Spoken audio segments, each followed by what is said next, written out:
Millions of Americans lost their homes to foreclosure after the housing market collapsed. But an Indianapolis woman says she had a free ride for nearly a decade. Dean Reynolds shows us how the real estate downturn became her good fortune. Wait for me, don't leave me. Lisa Hardy has been living in this Indianapolis house for 9 years without paying a penny in rent. You heard that right, rent-free. Did any of it seem too good to be true?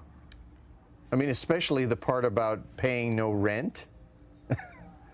No. No? No.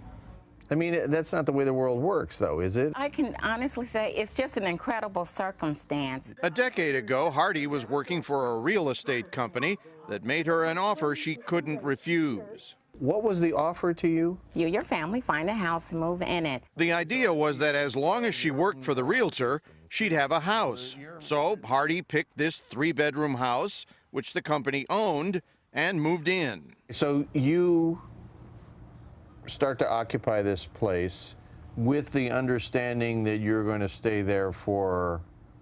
There was really no time limit on how long I would be here. As time goes on, I'm thinking they were planning to put me on a lease. But when her boss went to prison for mortgage fraud and the real estate company collapsed, Hardy stayed for the next 9 years. This is Leah's playroom. You raised your family here. I did. Were you nervous at all during these years that went by? Yes, it had its ups and downs. But she paid her utilities, installed new appliances, and went on with her life.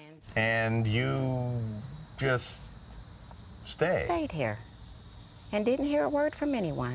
The city, unaware there was an occupant, offered to auction off the home, which was built in 1910. Hardy actually tried to buy it at a bargain basement price, but each time it was pulled off the block for no apparent reason. Then, when it came on the market again 3 months ago, the asking price of $7,500 was too steep for Hardy. Yeah, tell me about JFA. Her story, while unusual, is no surprise to housing advocate Roger Rayburn. Simply because the glut of houses that the city had under their control.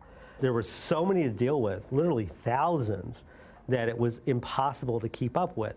This would not have happened had there not been a housing collapse, right? Correct.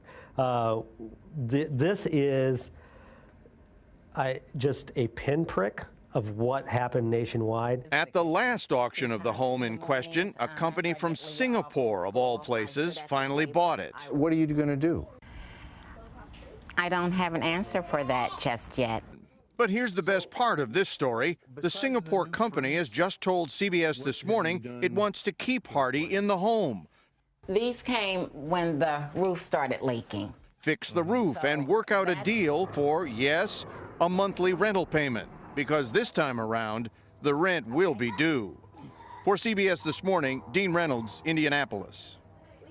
Don't you love stories that have good endings? Yes, very good endings. It's a very good ending. Lisa Hardy. We were talking during watching this great piece. You said you can't script this. You couldn't script this. It was so good. It was so good. Wow.